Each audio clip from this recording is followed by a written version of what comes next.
I'm Sandy Marshall. I'm the founder of Project Scientist. We're a nonprofit located in Charlotte, and I started the nonprofit 2 years ago out of my guest house. We're focused on inspiring girls in science, technology, engineering, and math.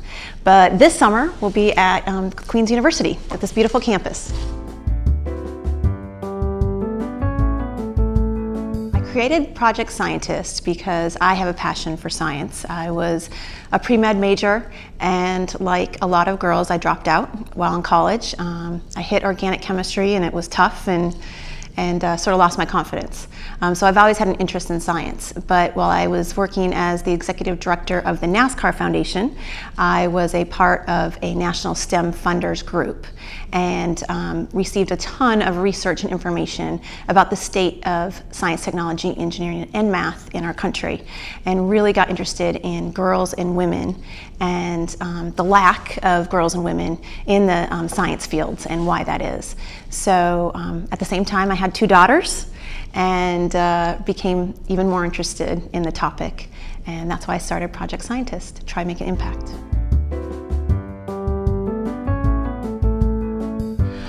So the term STEM, I think, originated probably 8 years ago, 10 years ago, when the academics were looking at student scores in our schools, and really where we were landing with math and science in particular.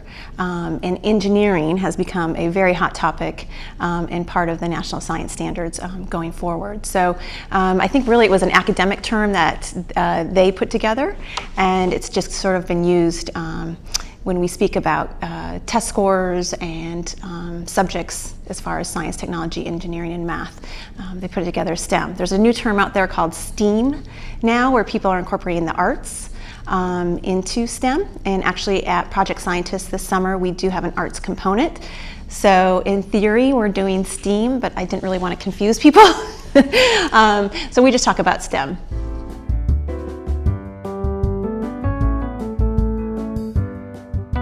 So each day at Project Scientist, we'll have an hour of arts integration, and the art projects will tie into what the girls learned earlier in the day surrounding science. So for instance, in the past, we've had girls study space, and they've actually created the solar system using foam balls and straws and things like that. So, so everything they do each day around art will be related to what they're learning in science that day. We also have special guest speakers coming in. We have a professor from Davidson who is actually a mime, and he's created some sort of miming program that involves math and miming. So, so we're bringing in some special guests during the camp as well.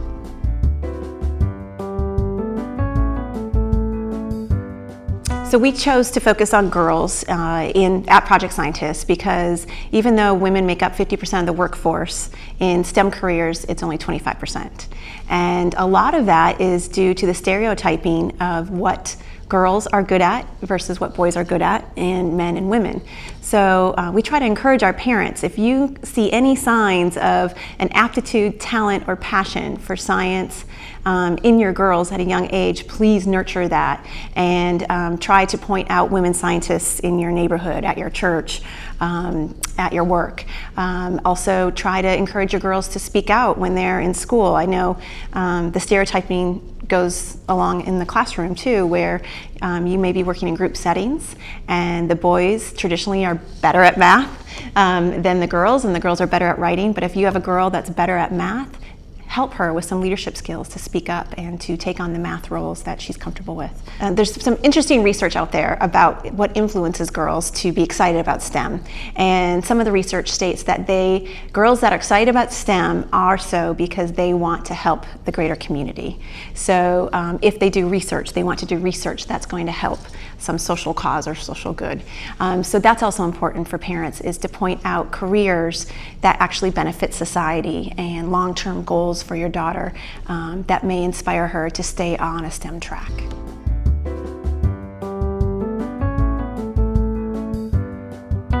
Another huge piece of our camp, and also for any girl that has an interest in STEM, is role models. Whether it's mentoring or just getting your daughter out to see women in non-traditional STEM roles. So engineering, veterinarians, doctors, dentists, in the labs. It's really important to get your daughters out to see those folks, and then also to have those women engage with them and tell them about their careers and how they got to where they are. If your daughter is interested in a STEM career, it's really important she gets some strong leadership skills, because we're hoping to change the percentages of women to men in STEM careers, but as it is right now, they will be really a minority in their career. So they're really going to have to learn how to speak up and to really take charge of their career and their future.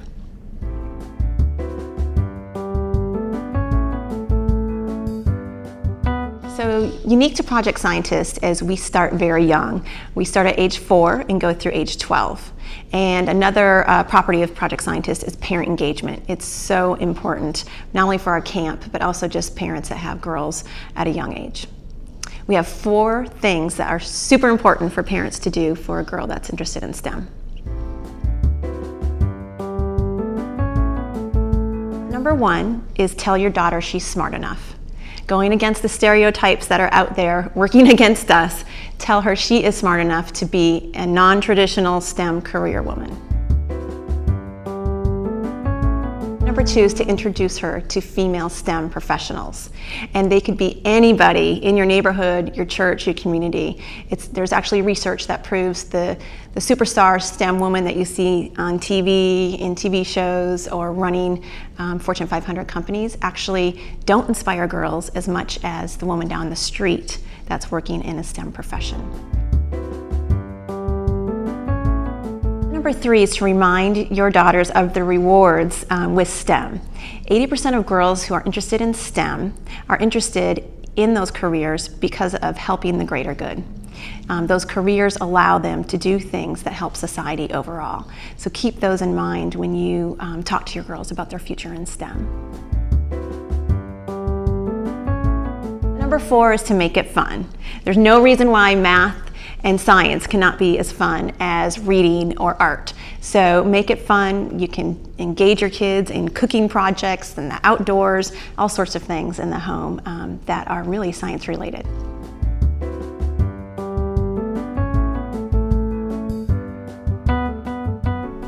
So I started Project Scientist a couple years ago because I was looking for a camp for my daughter that was academically based.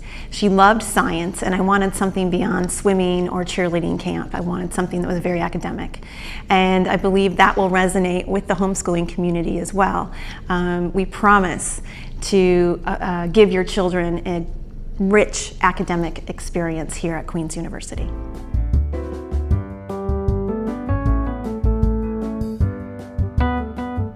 So I would encourage parents to go to projectscientist.org. Every couple weeks we'll have a new STEM superstar highlighted with a video vignette and information about this woman scientist or young scientists.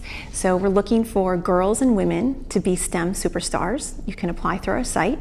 We also need women scientists to volunteer. And it's simple volunteer projects during the camp at Queen's University. So again, go to our site, and we'd love to have you be a part of the inspiration for our class of 2013.